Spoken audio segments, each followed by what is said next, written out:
ஏதாவது ஒரு screen open பண்ண சொல்லுங்கள். அதில் கீச்சிட மாட்டேன். பராசக்தி அடித்து அவங்களையும் ஓரமான ஊற்றிட்டாங்க. ரிலீஸ் ஆகலைங்கிறது வந்து ரொம்ப டிசப்பாயிண்ட் தான். ஃபேன் பாயாக இருக்கும் போது ரொம்ப கஷ்டம் தான். பின்னாடி வேலை பார்க்குற பேக் கிரிமினல்ஸையும் நாங்கள் எதிர்க்கிறோம். எதுவாக இருந்தாலும் நம்ம மோதி பார்க்குறதுக்கு ரெடியாக இருக்கிறோம். ஏன்னா நாங்களே சீனு நம்மளுக்கிட்டே சீனை காட்டுறாராமா அவர் தூக்கி வச்சிருவோம் நாங்கள். நம்மள ப்ரோ அது கண்டிப்பாக சொன்ன டேட்டுக்கு சொன்ன ரிலீஸுக்கு வந்துடும். அண்ணன் தம்பி பொங்கல்னாரு. அவர் அண்ணன் தம்பி பொங்கலோ எந்த பொங்கலோ அவர் இதுமாரி சொல்லி அதான் சாயம் பூசுறாரு.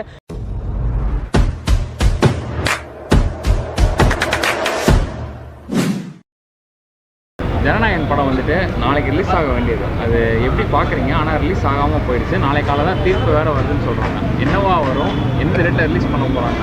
உங்களோட ஒப்பீனியன் என்ன? எதனால் இது ஸ்டாப் ஆச்சு? ஃபர்ஸ்ட் ஆஃப் ஆல் சொல்ல போனால் நாளைக்கு நாங்கள் இந்த ஹியரிங்க்கு நம்ம படத்துக்கு வெயிட் பண்ணவங்களே எங்களை ஹியரிங்க்கு வெயிட் பண்ண வச்சுட்டாங்க. அது இட்ஸ் ஓகே. இது எங்களுக்கு அன்பெய்டு ஃப்ரீ ப்ரொமோஷன் தான். சென்ட்ரல் கவர்மெண்ட்டும் சரி ஸ்டேட் கவர்மெண்ட்டுக்கு ரொம்ப நன்றி. தளபதிக்கு வந்து இது ஒரு ப்ரொமோஷன் தேவையில்ல, அவர் படத்துக்கும் தேவையில்ல. பட் இருந்தாலுமே இது எக்ஸ்ட்ரா ப்ரொமோஷன் தான் ப்ரோ, உங்களுக்கே தெரிஞ்சது தான். பட் நாங்கள் என்ன இருந்தாலும் நாளைக்கு வர தீர்ப்பு வந்து நாங்கள் ரொம்ப எதிர்பார்த்துருக்கோம். ஒட்டுமொத்த தமிழ்நாடு மக்களும் இந்திய சினிமாவே மொத்தம் எதிர்பார்த்து தான் இருக்குது. ஏன்னா இது லாஸ்ட்டு படம், ஒரு சென்ட் ஆஃப் படம்ன்றனால நாங்கள் எல்லாருமே எதிர்பார்த்துருக்கோம். ஹியரிங் வந்து கண்டிப்பாக பாசிட்டிவாக தான் வரும். நாங்கள் வந்து டேட்டுக்காக வெயிட் பண்ணுறோம். இப்போ அஃபிஷியலாக டேட் அனௌன்ஸ் பண்ணிட்டாங்கன்னா அதில் வந்து இப்போ பார்த்துட்டு இருக்கீங்க த்ரூ அவுட் இன் தமிழ்நாடு ஃபுல்லாகவே கட் அவுட் வேலை, பேனர் வேலை எல்லாம் முடிஞ்சு போச்சு. டிக்கெட் சேல்ஸுமே முடிஞ்சு இப்போ அதுவுமே இப்போ ரீஷெடியூல் ஆனதுனால டிக்கெட்லாம் ரீஃபண்ட் பண்ணிட்டு இருக்காங்க. ஆல்மோஸ்ட் என் ஃப்ரெண்டுக்குலாம் ரீஃபண்ட் வந்துருச்சு. 1-2 பேருக்கு வரல, அதுவும் வந்துடும். 7 டேஸ்னு அஷூரன்ஸ் கொடுத்துருக்காங்க. டிக்கெட் அது டிக்கெட் ரீஃபண்ட் ஆகுது, அதெல்லாம் மேட்ரு கிடையாது ப்ரோ. படம் எப்போ வருது? எங்களுக்கு டேட் கன்ஃபார்ம் ஆகி அஃபிஷியலாக ஒரு டேட் இருந்தது 9th. அது போஸ்ட்போன் ஆகி 10th. இப்போ அது எந்த அளவுக்கு உண்மைன்னு தெரியல. பட் 14 சொல்லியிருக்காங்க. அது எந்த அஃபிஷியலாக வந்த பிறகு பார்ப்போம் ப்ரோ. கண்டிப்பாக அது பொங்கலுக்கு ஒரு ட்ரீட்டாக இருக்கும். எதனால் இது தள்ளி போச்சுன்னு நினைக்கிறீங்க? அதே மாதிரி பராசக்திக்கு இப்போ வரைக்கும் சென்சார் சர்டிஃபிகேட் தரலன்ற மாதிரி சொல்கிறாங்க. அதுவுமே நம்ம அஃபிஷியலாக சொல்லலை ப்ரோ. நியூஸ் சேனலும் இந்த யூடியூப் சேனல்லாம் சொல்லிட்டு இருக்காங்க. யூடியூப் சேனலில் அவனுங்க பராசக்தியோட டீம் தான் சொல்லிட்டு இருக்கு. மேபி உங்களுக்கே தெரியும் அது எந்த அளவுக்கு. இப்போ வராத படத்துக்கு அவங்க ஒரு 10ஆம் தேதி வந்து ரிலீஸ் பண்ணுறாங்க. பட் அதை ஸ்டாப் பண்ணி வைக்கலாம் இல்லையா? சரி, ஒரு படம் ஸ்டாப் பண்ண மாதிரி ஒருத்தருக்கு ஒரு நியாயம், இன்னொருத்தருக்கு ஒரு நியாயம் இல்லை ப்ரோ. கான்ஸ்டியூஷன் படி எல்லாருக்கும் சேம் தான் சொல்லியிருக்காங்க. அதுக்கேற்ற மாதிரி இவனுக்கு இந்த படத்தை ஸ்டாப் பண்ணி வச்சு ஹோல்ட் பண்ணி வச்சுட்டு அந்த படத்தை இப்போ 10ஆம் தேதி எப்படி ரிலீஸ் ஆகும் நாங்களும் பார்த்துறோம். எப்படி தான் ரிலீஸ் ஆகுதுன்னு பார்த்துறோம் ப்ரோ. அவன் நினச்சின்னு இருக்கானுங்க இப்போ எஸ்கே வந்து தூக்கி காட்டலாம். அதெல்லாம் கிடையாது ப்ரோ. எஸ்கே நம்ம எதிர்க்கல. பட் அவனுங்க அந்த ப்ரொடக்ஷன் டீமையும் நாங்கள் பின்னாடி வேலை பார்க்குற பேக் கிரிமினல்ஸையும் நாங்கள் எதிர்க்கிறோம். அதே மாதிரி இன்னும் பேனர்லாம் வைக்கவே இல்லை, பராசக்தி பேனர். ஆமாம் ப்ரோ. வைக்கிறத பற்றி பெருசு இல்லை ப்ரோ. உங்களுக்கே தெரியும், சென்னைனால ரூலிங் பார்ட்டி தான். அவன் சன் பிக்சர்ஸ் வேறு, அவனுக்கு வைக்கலாம் போகலாம். 100 பேனர் கூட தலைவருக்கு அதிகமாக கூட பேனர் தலைவரோட அதிகமாக பேனர் கூட வைக்கலாம். வச்சா கிழிச்சிடுவானுங்க ப்ரோ. வாண்டடாக வந்து வேலையை விட்டு வந்து கிழிச்சிட்டு போகிற ஒரு டீம்லாம் இருக்குது. பட் ஏன்னா இது எங்களோட ஃப்ரஸ்ட்ரேஷன் ப்ரோ, எங்களோட கோவம். நாங்கள் வாண்டடாக இன்டென்ஷன்லாம் கிரிக்கணும்னு கிடைக்கல. அந்த படமும் வந்து இந்த படமும் அவரே என்ன ஆடியோ சொன்னார், அண்ணன் தம்பி பொங்கல்னாரு. அவர் அண்ணன் தம்பி பொங்கலோ எந்த பொங்கலோ அவர் இதுமாரி சொல்லி அதான் சாயம் பூசுறாரு. பட் அவர் படம் ஓடாது கொஞ்சம் கஷ்டம் தான் ப்ரோ. 10th அன்னைக்கு இப்போ இந்த சென்சார் இஷ்யூ எப்படி பாருங்க, எவ்வளோ மோசமான படம் நம்ம தேட்டரில் பார்க்குறோம். இந்த விஜய் படம் குடும்பத்தோட பாருங்க, இது சென்சார். ஆமாம் ப்ரோ. இது ஆக்சுவலாக வந்து விஜய் படம்னாலே பிரச்சனை தான் ப்ரோ. இப்போ இது ஒரு புது டிசைனில் வந்துட்டு சென்சார் இஷ்யூன்னு. பட் என்னென்னமோ படம் ஒரு 18+ கண்டென்ட்லாம் போடுறாங்க. அதெல்லாம் வந்து சென்சாரே போகல ப்ரோ. ஆக்சுவலாக போய் சும்மா ஒரு பேச்சுக்குன்னு ஒரு ஃபார்மாலிட்டிக்கு போய் சீக்கிரம் கொடுத்துறாங்க. 1 or 2 daysலேயே கொடுத்துறாங்க. இவங்களுக்கு அந்த தக்கல்னு ஒரு இது இருக்குது, ரெகுலேஷன் இருக்குது. அதுக்கு ஏற்ற மாதிரி இவங்க அந்த 15 days ஃபாலோ பண்ணி தான் படத்துக்கு டேட் என்ன பண்ணிட்டாங்கன்னா, இவங்க வந்து டேட்டு வந்து அவங்களுக்கு சென்சார் கொடுக்கல. ஆனால் பட் நாங்கள் இது கொடுத்துட்டாங்க, சென்ட்ரல் போர்ட் ஆஃப் ஃபிலிம் கார்பரேஷனுக்கு டேட் கொடுத்துட்டாங்க. பட் இவங்க வந்து சென்சார் போர்டுக்கு மட்டும் இண்டிவிஜுவலாக கொடுக்காதனால அதுலேருந்து ஒரு ஆள் மட்டும் அப்பீல் பண்ணியிருக்காரு, கேஸ் ஃபைல் பண்ணியிருக்காருன்னு தோணுது. மீதி 4 மெம்பரும் ஒத்துக்கினாங்க. 5வது பேசணும் தான் ஃபைல் பண்ணியிருக்காருன்னு தெரியுது. இதுவுமே பெரிய பேக் சப்போர்ட் யாராவது இருப்பாங்க. மாரி சென்ட்ரல் கவர்மெண்ட்டும் சரி எல்லாரும் பண்ணிட்டு இருக்காங்க தெரியுது. ஸ்டேட் கவர்மெண்ட் சம்மந்தப்பட்ட சென்ட்ரல் கவர்மெண்ட் சம்மந்தப்பட்டிருக்காங்க. இதில் பண்ணிட்டு இருக்காங்க ப்ரோ. ஏதோ கேம் ஆடுறானுங்க. இது கேம்லாம் இல்லை, தளபதியோட இது கோட்டை ரோகிணி.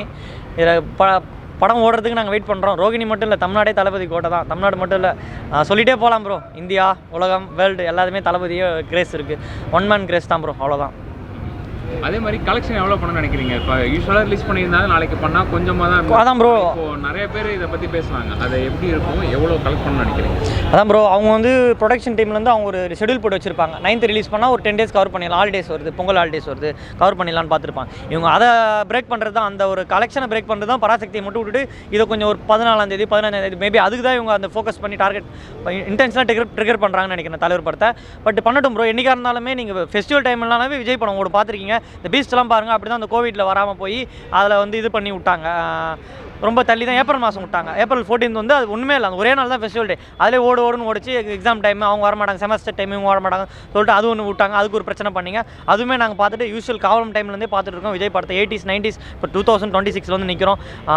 அப்போலேருந்தே பார்த்துட்டு வந்து இப்போ இது ஒன்றும் பெரிய இஷ்யூவாக தெரியல. காவலன்லேருந்தே பார்த்துட்டு இருக்கோம். தியேட்டர் ஓனர்ஸ்க்கு வந்துட்டு மாஸ்டர் படத்துக்கு அந்த கோவிடுக்கு அப்புறம் மாஸ்டர் படம் தான் ரிவைவ் பண்ணி கொடுத்தாரு. தலைவர் தான், தளபதி தான் வந்துட்டு பண்ணி கொடுத்தாங்க. இப்போ சில பேர் வந்துட்டு அவருக்கு அகெயின்ஸ்டாகவே இப்போ அதை பண்ணுறாங்க. அதை பற்றி கொஞ்சம் கூட அவங்க நினச்சி பார்க்கலாம். ப்ரோ அதுதான் ப்ரோ, ராயல்ட்டி வந்து அவங்க கடைசி வரைக்கும் ஃபாலோ பண்ணல ப்ரோ. ராயல்ட்டி வந்து இவர் காமிச்சாரு. சரி ஓடிடிக்கு நினச்சிருந்தா அவர் எப்போயே கொடுத்துருக்கலாம். லலித்தை கொடுக்க சொல்லியிருக்காரு. அந்த மாஸ்டர் டைமில் அந்த லலித் ப்ரொடியூசர் அவர் கொடுக்க சொல்லியிருந்தாங்க. ஆனால் பட் வேணாம், என் படம் வந்து தேட்டரில் தான் ஓடணும். தலைவர் வந்து தேட்டர் இந்த ஒட்டுமொத்த தேட்டர் இண்டஸ்ட்ரியில் இருக்கிறவங்களுக்கும் சப்போர்ட் பண்ணியிருந்தார். அந்த ஒரு விதத்தில் தான் அவர் வந்து தேட்டருக்கு மட்டும் தான் விட்டார். ஓடிடி கொடுக்கவே படம் தேட்டரில் ஓடின பிறகு தான் ஓடிடிக்கு ரைட்ஸ் போய் சேட்டலைட் வாங்கி அவங்க கிளைம் பண்ணி அதுக்கப்புறம் தான் இப்போ இந்த இதில் தான் அமேசான் பிரைம்லாம் வந்தது. பட் தேட்டர் ஓனர்ஸ் எந்த அளவுக்கு அவருக்கு சப்போர்ட் பண்ணுறாங்கன்னு தெரியல. பட் இந்த இவர் கண்டிப்பாக சப்போர்ட் பண்ணாங்க நான் நம்புகிறோம். ரேவந்த் அண்ணா நாங்கள் நம்புகிறோம். ஏன்னா இவர் தளபதியோட ஆதரவாளர் தான். அது எல்லாருக்குமே உங்களுக்கு தெரிஞ்சது, எல்லாருக்குமே தெரிஞ்ச ஒரு விஷயம். கண்டிப்பாக சப்போர்ட் பண்ணுவார் நம்புகிறோம். பட் இவர் சைட்லேருந்து நம்ம எதுவும் சொல்ல முடியும். இப்போதைக்கு நம்மளுக்கு இஷ்யூவாக இருக்கிறது வந்து சென்ட்ரல் போர்டு மட்டும் தான். Central board of film corporation தான் இப்போ நம்மளுக்கு சென்சார் போர்டு தராமல் இப்போ வெயிட்டிங்கில் வச்சிருக்காங்க. பட் இதுக்குமே பராசக்திக்கும் தரலன்னு சொல்கிறாங்க. அது எந்த அளவுக்கு உண்மைன்னு தெரியல. அது அஃபிஷியலாக வரல. இது பட் அஃபிஷியலாக வந்துருச்சு இல்லையா, படம் போஸ்ட் பண்ணு ப்ரோ. எங்களுக்கு வந்து நாளைக்கு தான் ப்ரோ கரெக்டாக நாங்கள் ஒரு ஷெடியூல் பண்ணி வச்சிருந்தோம் ப்ரோ. ஊருக்கு போக வேண்டியவங்களாம் படம் பார்த்துட்டு ஊருக்கு போகிறவங்க FDFS அந்த ஃபஸ்ட்டு 2 நாள் தான் இது பண்ணிட்டு இருந்தாங்க, ஃபோக்கஸ் பண்ணிட்டு இருந்தாங்க. அடுத்தது வரலாம் ஃபேமிலி ஆடியன்ஸும் அப்போ இங்கே இருக்கிறவங்க லோக்கல் பீப்புள்ஸ் தான். அதுக்கப்புறம் அந்த பொங்கல் டைமில் பார்க்குறவங்களாம் அந்த பொங்கலுக்கு முன்னாடி அந்த 9th 10th புக் பண்ண வெயிட்டிங்கில் இருந்தவங்க, ஈகராக வெயிட்டிங் பண்ணிட்டு இருந்தவங்க ஃபுல்லாமே அதர் டிஸ்ட்ரிக்ஸ்லேருந்து வந்தவங்க தான், வேலை செய்கிறவங்க படிக்கிறவங்க போகிறவங்க தான். அதுக்கு வெயிட் பண்ணிவிட்டு அந்த டிக்கெட்டுக்காக வெயிட் பண்ணிருந்தாங்க. அதுவுமே ஆல்மோஸ்ட் வெளியே பிளாக்ல சோல்ட் அவுட் ஆயிடுச்சு. இப்போ அதுவுமே ரீஃபண்ட் பண்ணி இவனுங்க புக் மை ஷோலையும் அஃபீஷியலாக ஒரு கவுண்டர் டிக்கெட்டுமே டிக்கெட் வாங்கிட்டு ரீஃபண்ட் பண்ணி அது வந்து பெரிய ஒரு மாதிரி கொலாப்ஸ் ஆகிடுது ப்ரோ. என்டையர் இந்த ப்ராசஸே கொலாப்ஸ் ஆகிடுது. இவனுக்கு அதுதான் ஒரு விஷயத்தை பண்ணணும்னு நினச்சிட்டாங்கன்னா கொலாப்ஸ் பண்ணி விட்டாங்க. 12, 14 3 டேட்டு சொல்கிறாங்க. அதில் எது வந்தால் பெஸ்ட்டாக இருக்கும் ப்ரோ? 10 வந்தாலுமே ஓகே ப்ரோ. ஏன்னா 10 பண்ணாங்கன்னா கலெக்ஷன் வைஸ் பாதிக்கப்படுறது இல்லை ப்ரோ. இப்போ நம்ம கலெக்ஷனுக்கு பிரச்சனை இல்லை ப்ரோ. என்னைக்கு இப்போ நீங்கள் 50 நாள் ஓடுன்னு நாங்கள் நம்புகிறோம், படம் 50 நாள் 100 நாள் ஓடுனே நம்புகிறோம். பட் அது பிரச்சனை கிடையாது, கலெக்ஷன் எடுத்துருவோம் நாங்கள். பட் இது வந்து கொஞ்சம் இந்த நாளில் விட்டிங்கன்னா வந்து போகிற பப்ளிக் பொதுமக்களுக்குமே கொஞ்சம் ஈஸியாக இருக்கும். ஒர்க் போகிறவங்களாம் இருக்காங்க, சில பேர் இன்டென்ஷனலாக ஒர்க் விட்டுட்டு வர முடியாது. பட் யங்ஸ்டர்ஸ் வந்து ஒர்க் விட்டுட்டு வந்து பார்க்குறவங்களும் இருக்காங்க. பட் அவங்களுக்கு ஒரு பெரிய தேங்க்ஸ் சொல்லிக்கலாம். பட் இருந்தாலுமே இதில் விஜய் பிடிச்சவங்க ஃபேமிலி சிச்சுவேஷனுக்காக ஒர்க்கு தான் முக்கியம். அவங்களுக்கு ஃப்ரெஸ்ட்ரேஷன் ஆகாதா ப்ரோ? என்ன இப்போ தலைவர் படம் பார்க்க முடியல, இந்த 9th 10th அவங்க ஒரு டார்கெட் பண்ணி வச்சுருந்துருப்பாங்க இந்த பொங்கல் ஹாலிடேஸை. இன்னும் பொங்கல் ஹாலிடேஸே இல்லாமல் பொங்கல் ஹாலிடேஸ் முடிஞ்சோடனே இந்த 20ஆம் தேதி சில பேர் சொல்கிறாங்க. அதெல்லாம் விட்டால் செட் ஆகாது ப்ரோ. ஆக்சுவலாக விட்டா நாங்கள் பார்க்குறதுக்கு ரெடியாக தான் ப்ரோ இருக்காங்க. ஃபேன்ஸ் மத்தியில் எப்பவுமே அந்த மேனுக்கு கிரேஸ் குறைய போகிறது இல்லை. இந்த படத்துக்கு இப்போ வந்துட்டு STR ஜெயம் ரவிலாம் சப்போர்ட் பண்ணுறாங்க. இத்தனைக்கு பராசக்தியாக ஜெயம் ரவி நடிச்சிருக்காரு. அவர் வந்துட்டு வில்லன் ரோல் ப்ளே பண்ணியிருக்காரு. நாங்கள் வந்து அது பெரிய ஒரு ப்ரௌட் மூமெண்ட்டாக தான் நினைக்கிறோம். ஜெயம் ரவி ஆனாலும் சப்போர்ட் பண்ணியிருக்காரு. பட் SK நாங்கள் எதிர்பார்த்தோம் சப்போர்ட் பண்ணுவார். நான் ஆடியோ லான்ச்சில் பேசுனதோட சைலண்ட் ஆகிட்டார். அவர் அன்றைக்கி சும்மா அண்ணன் தம்பி சாயல் பூசினார். எந்த சாயலுமே ஒர்க் ஆகாது ப்ரோ. இது ஆக்சுவலாக தெரிஞ்சு போச்சு. இது ப்ரூடாக அவங்க பிளைண்டாக ஷோ காட்டுறாங்க, ஸ்டண்ட் அடிக்கிறாங்க தெரிஞ்சு போச்சு. STR பேசுறது ரொம்ப நான் ஹாப்பியாக இருக்கேன் ப்ரோ. ஆக்சுவலாக எனக்கு STR பிடிக்கும். நான் ஆக்சுவலாக வந்து தளபதி ஃபேனோட எனக்கு தலை பிடிக்கும், STR பிடிக்கும், தனுஷ் அண்ணா பிடிக்கும். ஆக்சுவலாக அந்த கோட் படத்தில் நானும் ஒரு விஷயம் எக்ஸப்ட் பண்ணியிருந்தேன். இந்த SK கையில் கொடுத்ததே STR கையிலையும் இல்லைனா தனுஷ் அண்ணா கையிலையும் கொடுத்துருந்தா நான் நல்லா இருக்கும்னு யோசிக்கிறேன் ப்ரோ. இந்த மாதிரி வந்துட்டு படம் ரிலீஸ் பண்ணாமல் இருக்காங்க. ஆக்சுவலாக நாளைக்கு படம் ரிலீஸ் ஆக வேண்டியது ஜனநாயகன் ரிலீஸ் பண்ணலை. அதை பற்றி உங்களோட ஒப்பீனியன் என்ன ப்ரோ? நாளைக்கு படம் ரிலீஸ் ஆக வேண்டியது தானே, அப்புறம் கண்டிப்பாக ரிலீஸ் ஆகிருக்கணும். ஆனால் ரிலீஸ் ஆகலைங்கிறது வந்து ரொம்ப டிசப்பாயிண்ட் தான். ஃபேன் பாயாக இருக்கும் போது ரொம்ப கஷ்டம் தான். ஏன்னா இப்போ பொங்கலுக்கு ரிலீஸ் பண்ணுறேன்னு சொல்கிறாங்க. பொங்கலுக்கு ரிலீஸ் பண்ணுறது அடுத்த விஷயம். ஆனால் எல்லாருமே ஏமாண்டிருக்காங்களே. அவ்வளோ டிக்கெட்டு, அவ்வளோ பணம், நாளைக்கு ஆன்லைன் புக்கிங்கில் எல்லாமே போட்டு அவங்கள ரீஃபண்டுங்கிறது வந்து அவங்க எதிர்பார்க்கல. ஒருத்தவங்க காசு கொடுத்துருக்காங்க, அந்த காசு வேணாம், அந்த காசுக்கு பகிர்ந்தாப்புல எங்களுக்கு படம் தான் வேணும்னு சொல்லிட்டு நிற்கிறாங்க. அப்படிங்கிற ஒரு ஃபேன் பாயாக எல்லாரும் ஏமாந்துட்டாங்க ப்ரோ. ஒரு 10 days வந்துட்டு ஒரு பெரிய ரெக்கார்டு வைக்க வேண்டிய படம் அதை வந்துட்டு இப்படி வேணே தடுத்த மாதிரி இருக்குது. அது எதனால் ப்ரோ? சூழ்ச்சின்னு சொல்லலாம். வேணுக்குனே தான் எல்லாருமே பண்ணியிருக்காங்க. அவங்க நினச்சிருந்தா நாளைக்கே எல்லாமே பண்ணியிருக்கலாம் ப்ரோ. இப்படி பண்ணுறதுனா வேணுக்குனே பண்ணியிருக்காங்க ப்ரோ. 5 பேர் அந்த ரிவ்யூ கமிட்டியில் 4 பேர் வந்துட்டு UA கொடுத்துட்டாங்க. ஆனால் ஒருத்தர் மட்டும் கொடுக்கவே இல்லைன்ற மாதிரி சொல்கிறாங்க. அவரால் தான் வந்துட்டு இப்போ இவ்வளோ நாள் டிலேன்ற மாதிரி சொல்கிறாங்க. அது எந்த நாளாக இருக்கும்னு நினைக்கிறேன் ப்ரோ? அது அவரை பற்றி தான் ப்ரோ இருக்கும். அது எனக்கு தெரியாது. அது அவர் எதனால் கொடுத்தாரு, எதனால் கொடுக்கல அப்படிங்கிற பட்சத்தில் நமக்கு தெரியாதா. ஆனால் அந்த படத்தை நாளைக்கு விட்டுருக்கலாம். ஆனால் எல்லாருமே ஏமாந்துட்டாங்க. இவ்வளோ சுற்றி பேனரு எல்லாம் வச்சு இவ்வளோ வேஸ்ட் பண்ணிட்டாங்க எல்லாருமே. ஆனால் ஒரு ஃபேன் பாயாக ரொம்ப கஷ்டம். ஆனால் இவர் விஜய்க்கு ஏற்கனவே தெரியும் அந்த படம் ஆல்மோஸ்ட் 9ஆம் தேதி வராது, எல்லாருக்குமே அவருக்கு தெரியும். ஆடியோ லான்ச்லேயே சொன்னார் அவர், அப்போவே சொன்னார். ஆனால் ரசிகராக எல்லாருமே ஏமாந்துட்டாங்க, அவ்வளோதான் ப்ரோ. பராசக்தி படத்துக்கு இன்னும் சென்சார் கொடுக்கலன்ற மாதிரி சொல்கிறாங்க. அந்த படமும் டவுட்டில் இருக்குன்ற மாதிரி, அதை நீங்கள் நம்புறீங்களா? நம்மள ப்ரோ அது கண்டிப்பாக சொன்ன டேட்டுக்கு சொன்ன ரிலீஸுக்கு வந்துடும். ஆல்மோஸ்ட் புக்கிங்கே ஓப்பன் ஆயிருச்சு, விவிஆர்லேயே புக்கிங்கே ஓப்பன் ஆயிருச்சு. அது பிரச்சனையே கிடையாது ப்ரோ. கண்டிப்பாக என்ன வேணாலும் ரிலீஸ் பண்ணுவாங்க. ஏன்னா இத்தனைக்கும் அந்த படத்தில் வந்துட்டு ஹிந்தி பற்றிலாம் பேசியிருக்காங்க. அதுக்கு எந்த ப்ரோ ஒரு ட்ரெய்லர்லேயே அவ்வளோ இருந்துச்சு. அது சர்டிஃபிகேட்டு எதுவுமே பிரச்சனை பண்ணாமல் கொடுக்குறேன்ற மாதிரி சொல்லிட்டாங்க யூஏ. ஆனால் இந்த படத்துக்கு இவ்வளோ பிரச்சனை பண்ணுறாங்க ப்ரோ. இது வந்து ஒரு ஃபஸ்ட் டைம் கிடையாது, இதுக்கு முன்னாடி நிறைய படம் பண்ணிட்டாங்க. அப்படிங்கிற பட்சத்தில் அதனால தான் அவருக்கு ஏற்கனவே தெரியும். அவர் ஆடியோ லான்ச்லேயே சொல்லிட்டாரு கண்டிப்பாக பிரச்சனை வரும் அப்படின்னு அப்பயே சொல்லிட்டாரு. இது எதிர்பார்த்தது தான் ப்ரோ. ஆனால் ஒரு ஃபேன் பாயாக எல்லாருமே ஏமாந்துட்டாங்க, அவ்வளோதான். படம் வந்துட்டு கலெக்ஷன் எவ்வளோ பண்ண நினைக்கிறீங்க ப்ரோ? லாஸ்ட் படம் அப்படிங்கிற பட்சத்தில் இந்த 1000 கோடி 500 கூட நான் சொல்ல விரும்பலை. அவர் படம் நல்லா நடிச்சிருப்பார், கண்டிப்பாக 100%. லாஸ்ட் படம் அப்படிங்கிற பட்சத்தில் நல்லாவே தெளிவாக இருக்கும். ஆனால் படம் ஓடும் ப்ரோ, கண்டிப்பாக ஓடும். ஏன்னா இப்போ ஜனவரி சப்போஸ் 14 ரிலீஸ்னு வச்சுக்கோங்களேன், 23 மங்காத்தா வேறு வருதுன்றாங்க. ஃபேன் பாய் சம்பவம் தான் ப்ரோ. தளபதி சூப்பர் காம்பினேஷன், ரொம்ப நாள் ஆச்சு, பார்த்தா நல்லா தான் இருக்கும். பொங்கலுக்கு சம திருவிழாவாக இருக்கும். ஓகே ப்ரோ, ஜனநாயகன் வந்துட்டு ரிலீஸ் ஆகல, அது எப்படி பார்க்குறீங்க? ரொம்ப ஷேடாக தான் இருக்கு ப்ரோ. ஆமாம், அது ரொம்ப இதுவானா ஒரு கிட்டத்தட்ட ஒரு 1-2 மந்த்தாக வெயிட்டிங். ஜனநாயக மூவிலேருந்து ரொம்ப ஸ்டார்டிங் பூஜை பாட்டுலேருந்து வெயிட்டிங்கில் இருக்கிறேன் நான் இந்த படத்துக்கோசம். ஆனால் இப்போது கடைசியாக படம் ஆடியோ லான்ச்செலாம் வெளியே வந்து எல்லாம் முடிஞ்சு படம் ரிலீஸ் நாளைக்கு ரிலீஸுக்கு இன்றைக்கே எல்லாமே கொடுக்குறானுங்க. அதுவும் இல்லாமல் இந்த படம் வந்துட்டு நாளைக்கு ரிலீஸ் ஆகும்போது இந்த இடம் அப்படியே ஒரு திருவிழா மாதிரி இருக்க வேண்டியது. அதை நீங்கள் எப்படி பார்க்குறீங்க? பார்த்து ப்ரோ, துணிவும் வாரிசும் ஒரே எப்படி வந்தது அந்த மாதிரி நான் பார்க்கணும் பார்த்தேன் ப்ரோ. ஆனால் இங்கே பார்த்தாக்கா ப்ளே கிரவுண்டு மாதிரி இருக்குது. தேட்ரு ரோகிணியே ஒரு செலிப்ரேஷன் இல்லாத மாதிரி இருக்குது, ஒரே விரிச்சோரையாக இருக்குது. வரும் ப்ரோ, நம்மளோட வெயிட்டிங் கன்ஃபார்ம் இருக்குது. நம்ம ஆட்டம் இனிமேல் தான் ஆரம்பம். 10 மணிக்கு தீர்ப்பு சொல்லியிருக்காங்க, என்னவா இருக்குன்னு நினைக்கிறீங்க? தீர்ப்பா? அதாவது இந்த மாதிரி சர்டிஃபிகேட் கொடுக்கலாமா வேண்டாமான்ற தீர்ப்பு வந்து நாளைக்கு காலைல 10 ப்ரோ பண்ணுறாங்க. கொடுத்து தான் ஆகணும். கொடுக்கலன்னா ஃபேன்ஸ் என்ன ஆவானுங்க அவங்களுக்கே தெரியும். ஏன்னா எல்லாமே படம்லாம் டிக்கெட்லாம் விட்டுட்டு மறுபடியும் டிக்கெட் ரிவ்யூ பண்ணிட்டாங்கன்னு இதுக்கப்புறம் மறுபடியும் இந்த படம் தள்ளி போட்டாங்கன்னா ஃபேன்ஸுக்கு ரொம்ப சூடு பிடிச்சிடும். அதுக்கப்புறம் எல்லோரும் உட்கார ஆரம்பிச்சிடுவாங்க ப்ரோ. புரியுறதா? எல்லோரும் உட்கார ஆரம்பிச்சிடுவாங்க. அதனால தான் இப்போ நாளைக்கு கரெக்டாக தீர்ப்பு வந்துடும் நான் நம்பிக்கை இருக்குது எனக்கு. படம் எவ்வளோ கலெக்ஷன் பண்ண நினைக்கிறீங்க? போன தடவை எவ்வளோ கோடி தெரில, இந்த தடவை 1000 கோடி மேலே வரும்னு நினைக்கிறேன். 1000 கோடி மேலே? ஆமாம், லாஸ்ட் மூவி கதை தரமாக இருக்குது.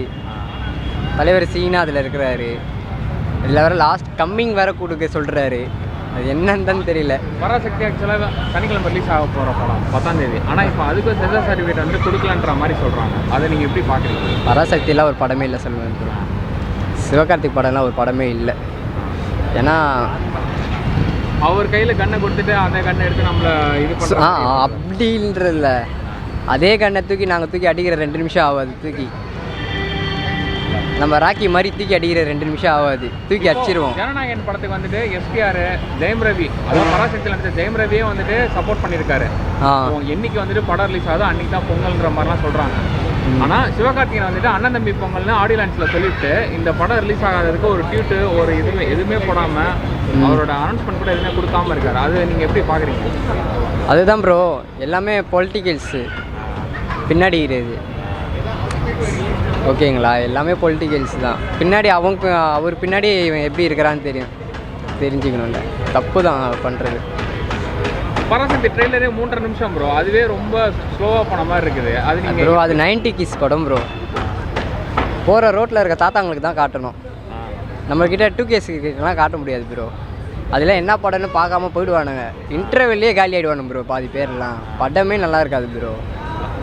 ஜனநாயகன் சொல்கிறீங்களா, அதுக்கேற்ற மாதிரி கதை தரமாக இருக்குது, சீனு தரமாக இருக்குது, டான்ஸு தரமாக இருக்குது, சாங்ஸ் வெறி தரமாக இருக்குது. இப்போது ஜனநாயகன் என்னைக்கு தள்ளி போய் ரிலீஸ் பண்ண பிளான் பண்ணுறாங்களோ அதே ரேட்டில் தான் பராசக்தியும் வர மாதிரி பிளான் பண்ணுறாங்க. ப்ரோ, பராசக்தி ஏதாவது ஒரு ஸ்க்ரீனை ஓப்பன் பண்ண சொல்லுங்கள். ஏதாவது ஒரு ஸ்க்ரீன் ஓப்பன் பண்ண சொல்லுங்கள். மேலே கீச்சிட மாட்டேன், உள்ளே பூந்து கீச்சிட மாட்டோம். அந்த அளவுக்கு வெறியனாக இருக்கிறேன். பக்கா தளபதி ஃபேன்ஸு நான். அதில் புல்லட்டு குத்தவனுக்கு தூக்கி அடிக்கிற போது நாங்கள் தூக்கி அடிக்க மாட்டோமா?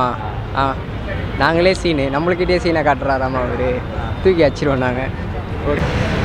அதான் ப்ரோ ரொம்ப வருத்தமாக இருந்தது. பரவாயில்ல, இப்போ கொஞ்சம் ஆறுதலாக இருக்கும், சந்தோஷமாக இருக்கிறேன். பராசக்தி அடித்து அவங்களையும் ஓரமாக ஊற்றிட்டாங்க.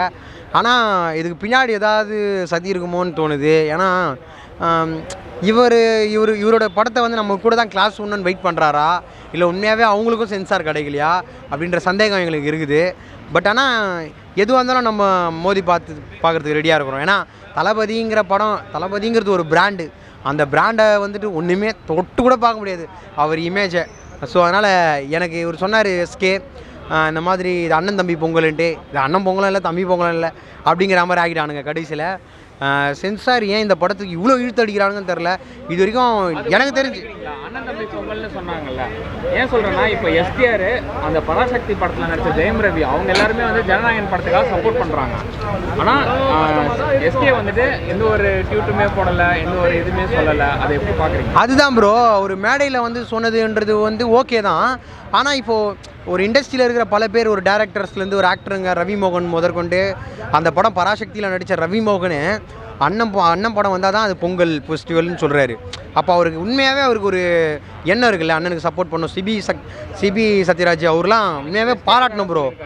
எங்களுக்கு பொங்கல் வந்துட்டு நம்பிக்கையாக இருங்க, இதோட அதிகமாக நீங்கள் தாண்டி வந்திருக்கீங்க, அதெல்லாம் எப்படி பார்க்குறீங்க? அதுதான் ப்ரோ, எனக்கு இந்த பேச்சில் வந்துட்டு எப்படி எடுத்துக்கிறதுன்னு தெரில. இவர் உண்மையாகவே ஃபீல் பண்ணி இது பண்ணுறாரா இல்லை நம்ம அவரை மட்டும் என்னால் வந்துட்டு குறிப்பாக அடிக்கணும்னு சொல்ல முடியாது. பட் இது வந்து தளபதியை வந்துட்டு மதிக்கணும். உண்மையாகவே ஒரு சீனியர் ஆக்டர். இப்போ ஒரு ரஜினி படம் வந்துச்சுன்னா அந்த படம் வருதுன்னா எல்லா படத்தையும் தள்ளி வைக்கிறீங்கல்ல, அது ஏன் விஜய் படத்துக்கு நான் மட்டும் அவர் அரசியல் வராத வரைக்கும் அவர் கூட எதுவுமே விட மாட்டீங்க. இப்போ வந்துட்டு அரசியலுக்கு போயிட்டாருன உடனே இன்னொரு படத்தை வச்சு, அதுவும் பராசக்திங்கிற பேர் யாருன்னு தெரியும். அஃப்கோர்ஸ் அது வந்து கலைஞர் படம், பழைய படம், சிவாஜியை வச்சு எடுத்த படம். அதை ரீமேக் பண்ணுறாங்க. ஒரு இந்திய எதிர்ப்பு படம்ன்றதுனால இவருக்கு எதிராக விடணும் அப்படின்ற மாதிரி பண்ணுறாங்களான்னு தெரில. இன்றைக்கி வந்துட்டு அந்த கட்சிக்காரங்களை கேட்கும்போது, அதாவது அந்த கட்சி டெப்யூட்டி சிஎம்ஐ கேட்கும்போது அவர் என்ன சொல்கிறாரு, அதை பற்றி எதுவுமே பேச முடியும், நவுந்து போகிறாரு. அதுக்கு அவர் விளக்கம் கொடுக்கணும்னு அவசியம் இல்லை. பட் இருந்தாலும் அதுக்கு எனக்கு சம்மந்தம் இல்லைன்னு கூட சொல்லியிருக்கலாம். ஆனால் அவர் எதுவுமே சொல்லாமல் கவனம் போயிட்டார். இது எப்படி பார்க்குறதுன்னு தெரில. ஓகே, 15 கட்டு வந்து பண்ணியிருக்கான்ற மாதிரி சொன்னாங்க. அதுக்கு சுதா கொங்கரா வந்துட்டு ஒத்துக்க மாட்டேன் அப்படின்றதுக்காக மறுபடியும் பெரிய லிஸ்டிங் கமிட்டி போய் படம் ரிலீஸ் டேட் தள்ளி போகுதுன்னு சொல்கிறேன் ப்ரோ. அப்படின்னா பராசக்திக்கு அவங்க ஒத்துக்க மாட்டேன்னு சொல்லியே அந்த படத்தை ஒத்தி போடுறாங்க. நம்மளது எல்லாமே பண்ணிட்டோம் ப்ரோ. 14 கட்டு பண்ணியிருக்கிறோம், நிறைய சவுண்ட் பீப் பண்ணியிருக்கோம். இப்படி இருந்துமே நீங்கள் படத்தை கொடுக்க மாட்டீங்கன்னா உங்களோட நோக்கம் தான் என்ன? ஏன் கவர்மெண்ட்டு ஒரு அரசியல் படம் எதுவுமே எடுக்கக்கூடாதா? அரசியல் படம் எடுத்தாலே நீங்கள் இப்படி தான் பண்ணுவீங்களா? அரசியல் இல்லாமல் எந்த படம் இருக்குது? எல்லா படத்துலையும் அரசியல் பேசுகிறாங்க. நீங்கள் உத்து கவனிச்சிங்கன்னா தெரியும், அரசியல் பேசாத ஒரு படமும் இல்லை. அப்படி இருக்கும்போது நீங்கள் இந்த படத்தை வந்துட்டு நடக்கிற விஷயங்களை படமாக எடுக்கிறாங்க. அப்படி அது எடுக்கும்போது உங்களுக்கு குத்துதுன்னா அது யார் தப்பு? உங்கள் தப்பு தானே, அரசியல் பண்ணுறவங்க தப்பு தானே. அப்புறம் அதுக்கு சென்சார் கொடுக்க மாட்டேறீங்க. அதாவது விஜய் வந்துட்டு பிஜேபியோட பி டீம் அப்படிலாம் பேசினானுங்க. அப்போது அவர் பி டீமாக இருந்தால் அவருக்கு கொடுத்துருக்கணும்ல, நியாயப்படி பார்த்தா அவருக்கு படத்தை உன் படம் தானப்பா எடுத்துக்கணும். ஆனால் ஏன் தடமாட்டுறாங்க? இது வந்து விளக்கமாக தெரியுதா? அவருக்கும் பிஜேபிக்கும் எந்த வித சம்மந்தமே கிடையாது. அவர் படம் வந்துட்டு முழுக்க எல்லா வகையான அரசியல்வாதிகளையும் எதிர்க்க மாதிரி தான் இருக்குது. அதனால தான் அவர் படத்துக்கு இப்போது இவ்வளோ பெரிய டிமாண்டை உருவாக்குறானுங்க, இவ்வளோ பெரிய இதை கொடுக்குறானுங்க. எனக்கு தெரிஞ்சு தளபதி படம் வெயிட் பண்ணிட்டு இருக்கிறேன் ப்ரோ. வேறு எந்த படத்தையும் நான் வரட்டும் ப்ரோ, கூட வரட்டும், மோதி பார்த்துடலாம். உங்கள் படம் நல்லா இருக்குது, இல்லை எங்கள் படம் நல்லா இருக்குது, இல்லை 2 படமே நல்லா இருந்தாலுமே அன்றைக்கி எண்ட் ஆஃப் த டேல யாருக்கு அதிக கலெக்ஷன் எடுக்கிறா அப்படிங்கிறத பார்த்துடலாம் ப்ரோ. இந்த காலத்தில் வந்துட்டு பார்த்திங்கன்னா எல்லாருமே வந்துட்டு மொழி எவ்வளோ அவசியங்கிறது எல்லாருக்கும் தெரிஞ்சிருச்சு. அதனால் வந்துட்டு ஒரு மொழியை வச்சு அரசியல் பண்ணுறதுங்கிறத நம்ம எப்படி பார்க்கணுங்கிறதுனா ஒரு படமாக பார்க்க முடியாது. அதை வந்து ரொம்ப உத்து கவனிக்கணும். அப்படி உத்து கவனிக்கிற கிட்ஸு இன்றைக்கி அந்த மாதிரி கிடையாது. இன்றைக்கி எல்லாருமே ரொம்ப தெளிவாக இருக்கிறாங்க. என்ன வேணும், என்ன வேணாம், எது வேணுன்றது தெளிவாக இருக்கிறாங்க. எல்லாருமே நல்லா படிக்க ஆரம்பிச்சிட்டாங்க. படிக்காத காலத்துலலாம் நீங்கள் வந்துட்டு விஷயங்கள் சொல்லிட்டு இருந்தீங்க. இன்றைக்கி எல்லாருமே நல்லபடியாக படித்து எல்லாருமே என்ன தேவைங்கிறத கரெக்டாக அரசியல் பேசுகிறாங்க. இன்றைக்கி எல்லாருமே அரசியல் பேசுகிறதுக்கு ஒரே காரணம் தளபதி விஜய் தான். அது ஜென்சி கிட்ஸாக இருக்கட்டும், 90s கிட்ஸாக இருக்கட்டும், இல்லை early 2K கிட்ஸாக இருக்கட்டும், எல்லாருக்குமே அரசியல் தெரியுது. ஏன்னா தளபதி விஜய் அவர் வந்ததுனால தான். இப்போ அவர் படம் வந்து அரசியல் வருதுன்னு உடனே நீங்கள் என்னென்னலாம் முட்டுக்காடு போட்டு அவரை வந்துட்டு அவர் படத்துக்கு நீங்கள் வந்துட்டு தடையை உருவாக்குறீங்க. என்ன இருந்தாலும் தளபதி படங்கள் வந்துட்டு எவ்வளோ தடை இருந்தாலும் அதை உடைச்சிட்டு வரோம். இதுக்கு முன்னாடி நம்மளுக்கு இது பழக்கப்பட்டது தான். எப்போவுமே தளபதி படத்துக்கு வர பிரச்சனைகள் தான். ஆனால் டேட் தள்ளி போட்டது வந்து ரொம்ப, ஏன்னா பொங்கல் ஃபெஸ்டிவல்னால் எல்லோரும் ஊருக்கு போவாங்க, ஃபேமிலியாக என்டர்டைன்மெண்ட்டுக்கு படத்துக்கு போவாங்க. அதை நீங்கள் கெடுத்துட்டீங்க. ஒட்டுமொத்த குடும்பங்களும் கொண்டாட போகிற படத்தை கெடுத்துட்டீங்க. தயவுசெய்து சென்சாரை கொடுத்துடுங்க ப்ளீஸ். நான் உங்களை கையெடுத்து கேட்டுக்கிறேன். சென்சார் சர்டிஃபிகேட் தயவுசெய்து கொடுத்துட்டு எங்கள் தளபதி படத்தை ரிலீஸ் பண்ணுங்கள். எங்கள் தளபதி படத்தை கடைசியாக நாங்கள் கொண்டாடி அவரை நல்லபடியாக சென்ட் ஆஃப் பண்ணி அடுத்த வேலையை நாங்கள் பார்க்கணும். அரசியலில் அவருக்கு என்ன பண்ணணுமோ அதை பார்க்கணும். அதை பண்ண விடுங்க. இந்த மாதிரி பிரச்சனைகளை உருவாக்கி நாளைக்கு அவர் உக்காந்தாருன்னு வச்சிங்களேன் சிஎம்மா, அப்போ என்னென்ன நடக்கும்ன்றதை நான் சொல்லலை. பார்த்துக்கலாம். தலைவா படத்தை வந்துட்டு ஆமாம், தலைவா படத்துக்கு இந்த மாதிரி தான் ஒரு அரசியல் ரீதியாக டைம் டு லீடுன்னு போட்டிருக்காரு. அதெல்லாம் வச்சு அவரை அரசியல் பண்ணி அவர் படத்தை வரவிடாமல் ரொம்ப ரொம்ப ஃபீல் பண்ணார். அவரோட ஃபேன் ஒருத்தர் இறந்துட்டார் அன்றைக்கி தான், அன்றைய நாளில் கூட படம் வரலன்னு சொல்லிட்டு. அந்த மாதிரி அப்புறம் 13 வருஷத்துக்கு அப்புறமா இப்போ திரும்ப அதே மாதிரி பிரச்சனை வருது. ஸோ வந்துட்டு ஃபேன்ஸ்லாம் நீங்கள் நினைக்கிறீங்க ஒரு சினிமா இது வரலன்னா அவ்வளோ பெரிய பிரச்சனையா அப்படின்ட்டு. சினிமாவை சாதாரணமாக நினைக்காதீங்க. சினிமா தான் இன்றைக்கி நம்மளுக்கு அரசியல் கற்றுக் கொடுத்துச்சு. இன்றைக்கி நம்ம தெரியாத டெக்னாலஜி என்னென்னலாம் இருக்குது, எவ்வளோ அறிவை கற்றுக் கொடுக்குது சினிமாவில் சொல்கிற வசனங்களை வச்சு தான் நம்ம சின்ன பசங்களுக்கு பெரியவங்களுக்கு அரசியல் என்னன்னு தெரியுது. யார் என்ன அரசியல் பண்ணுறான்றது சினிமா அது ஒரு என்டர்டைன்மெண்ட் மட்டும் கிடையாது, அது நம்ம அறிவியம் தான் வளர்க்குது. அதனால் சாதாரண ஒரு படம் வரலன்னு ஃபீல் பண்ணல. உண்மையாகவே ஒரு அரசியல் ரீதியான ஒரு படம், எங்களுக்கு பிடிச்ச ஒரு கதாநாயகனோட படம். நம்ம சின்ன வயசுலேருந்தே ஒரு ஹீரோவாக பார்த்து வளர்ந்ததே அவரை வச்சு தான். தளபதியை பார்த்தா அப்புறம் வளர்ந்துருக்கிறேன். அவரோட படங்களை பார்த்து தான் வளர்ந்துருக்குறோம். அவர் ஒரு விஷயம் சொன்னால் அது கரெக்டு, நீ வந்து கெட்டதுக்கு போகாத அப்படின்னா எவ்வளோ பேர் அது போகாமல் இருந்திருப்பாங்க. சிகரெட் பிடிக்காத, தண்ணி அடிக்காத அப்படின்னு சொல்லி தான் அதை ஃபாலோ பண்ணுறவங்கள பேர் இருந்திருப்பாங்க. அதெல்லாம் வந்து உண்மையாகவே ஃபாலோ பண்ணுற ரசிகர்கள் நிறைய பேர் இருக்காங்க. நண்பா போய் நல்லது செய் நண்பா அப்படின்ட்டு அவர் சினிமாவில் பேசின வசனத்தை வச்சு நிஜ வாழ்க்கையில் அவருக்கு நல்லது செய்கிறவங்க நிறைய பேர் இருக்காங்க. அதெல்லாம் வச்சு தான் நாங்கள் சினிமாவை வந்து இவ்வளோ கொண்டாடுறோம், அவரோட படத்தை வந்து அவ்வளோ கொண்டாடுறோம். அந்த படத்துக்கு அவ்வளோ சப்போர்ட் பண்ணுறது விஷயம், அந்த படத்தை ரிலீஸ் பண்ணுங்கள் ப்ளீஸ். படம் வந்துட்டு பராசக்தியை போஸ்ட் பண்ணுற மாதிரி சொல்கிறாங்க, அதில் ஏதாவது ஊக்குத்து இருக்குன்னு நீங்கள் நினைக்கிறீங்களா? பராசக்தி படத்தையும் போஸ்ட்போன் பண்ணுறேன்னு சொல்கிறாங்க, அதுக்கு ஏதாவது உள்குத்து இருக்குன்னு நினைக்கிறீங்க? ஏன்னா மேஜராக இருக்கும். இவ்வளோ நாள் சர்டிஃபிகேட் சென்சார் இஷ்யூ பண்ணல, திடீர்னு இப்போ பண்ணும்போது இடிக்க மாட்டிக்காதா?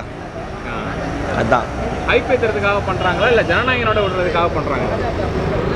ப்ரோ பெரிய படம் வரதுனால ஒரு கிளாஷ் ஆகும் ப்ரோ, சிம்பிள். ஒரு பெரிய படத்தை வந்தால் தான் அதோட கிளாஷ் தெரியும், இவங்க யாரும் தெரியும். அதே மாதிரி இப்போ ஜென்ரல் பப்ளிசிட்டிக்காக பண்ணுறாங்க. ஜனநாயகன் வந்துட்டு நாளை காலைல 10 மணிக்கு தீர்ப்பு ஹியரிங் வருதுல, ஹியரிங் வருது. அதில் வந்து ஃபைனல் இது சர்டிஃபிகேட் கொடுத்ததுக்கப்புறம் டேட் சொல்லணும்னு சொல்லியிருக்காங்க. ஸோ 2 பேரும் ஒன்றா இது பண்ணுவாங்களா இல்லை எப்படி? அதாவது ஒன்றா ரிலீஸ் பண்ண பிளான் பண்ணுவாங்களா இல்லை எப்படி இருக்குன்னு நினைக்கிறீங்க? எனக்கு தெரிஞ்சு ரெண்டுமே ஒன்றா ரிலீஸ் பண்ணால் கூட ஜெயிக்க ஜனநாயகன் தான், பெருசாக ஒன்றுமே கிடையாது. ரெண்டுமே ஒரே தான். பராசக்தி அவள் தனியாக விட்டுருந்தா கூட ஏதாவது ஒரு கலெக்ஷன் அடிச்சிருக்கலாம். ஜனநாயகனோட போட்டி விட்டானா இப்போ கலெக்ஷன் போகாது bro. Vijay bro no matter what யாராக இருந்தாலும் சரி அவர் தான். அவர் படத்துக்கு வந்துட்டு இப்போ எஸ்டிஆர், ஜெயம் ரவி, பராசக்தி ஜெயம் ரவி எல்லாருமே சப்போர்ட் பண்ணுறாங்க. Simple word bro, respect. ஆனால் எஸ்கே வந்து ஸ்டேஜில் மட்டும் அண்ணன் தம்பி படன்ற மாதிரி சொன்னார். ஆனால் அவர் வந்துட்டு அதுக்கு எதுவுமே ரெஸ்பான்ஸ் அது தெரில ப்ரோ. அண்ணன் தம்பின்னு இப்போ போய் இப்போ சொல்லுவார், பின்னாடி வந்து குத்துவாரான்னுலாம் தெரியாது அவருக்கு. அவர் எப்படின்னு நம்மளுக்கு தெரியாது. ஆனால் எல்லா ஆக்டர்ஸும் இப்போ ரிப்ளை பண்ணுறதுக்கு காரணம் ஒன்றும் தான், தளபதி. அவர் மேலே ரெஸ்பெக்ட், லவ். அண்ணா இத்தனை வருஷத்துக்கான ஒரு இன்ஸ்பிரேஷனாக எத்தனை ஆக்டர்ஸ்க்கு இருப்பாங்க, எத்தனை சினிமாட்டோகிராஃபர்ஸ்க்கு இருப்பாங்க, எத்தனை டேரக்டர் வந்துட்டு அந்த படம் பண்ணணும்னு ஆசைப்பட்டு பண்ணியிருப்பாங்க. நெல்சன், ஆட்லி, இத்தனை பேருக்கு ஒரு ரெஸ்பெக்ட் இருக்கிற மனுஷனுக்கு அவர் படம் தள்ளி போதுன்னு அத்தனை பேருமே தொடங்கி நிற்க தான் செய்யணும். அந்த பல கோடி ஜனங்க மனசை பிடிச்சவர் சும்மாவா? படம் ரிலீஸ் ஆகிறனைக்கு திருவிழாவாக இருக்குமா? கண்டிப்பாக ப்ரோ ஆஃபீஸ்லாம் எத்தனை பேர் லீவ் போட்டிருப்பாங்க நீங்கள் யோசிச்சு பாருங்கள். 9ஆம் தேதி வருது, ஃப்ரைடே ஒர்க்கிங் டே.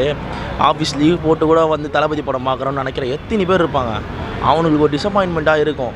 ஆனால் படம் எப்போ ரிலீஸ் ஆனாலும் சரி அது அன்றைக்கி திருவிழா தான். அன்னைக்கு கொண்டாடுற மாதிரி எந்த விழாவா தீபாவளி மாதிரி இருக்கும் அந்த இடம்லாம் பயங்கரமாக.